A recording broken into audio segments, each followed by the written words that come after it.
The final aspect of consumer law that we're going to look at is manufacturer's liability. And this is a complex area of law. We're only really going to give you a kind of introduction to it to get an understanding of the business environment around goods and manufacturer's liability with respect to the goods that they produce. Manufacturers actually have a strict liability for any defects in the goods that occur.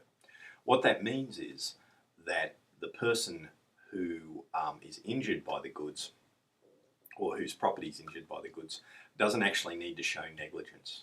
Okay, so if the goods are defective, then the manufacturer will be held to be liable. You also need to know that manufacturer can be more than what we might normally think of as a manufacturer.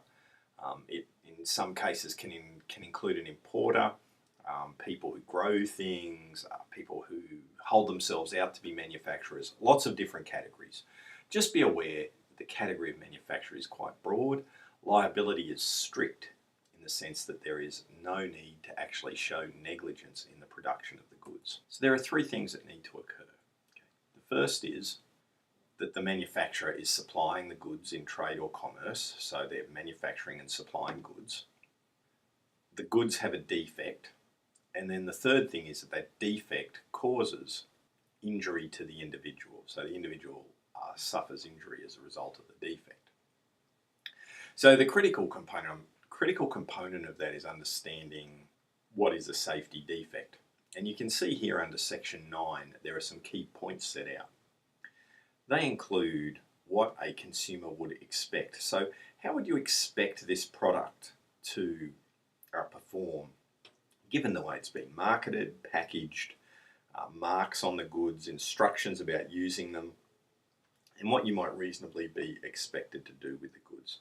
So there's a series of points set out under section 9 of manufacturer's liability that point to whether something is a safety defect or not. If goods are found to have this safety defect, then the manufacturer can be liable to compensate the individual injured because of the defect, anyone who suffers loss or damage as a result of injuries suffered by the individual because of the safety defect, and they could also have to compensate for damage to personal, domestic or household goods because of a safety defect. Finally, they might be liable for damage to land, buildings or fixtures because of the defect. So there's a broad spectrum of liability encountered under this manufacturer's liability.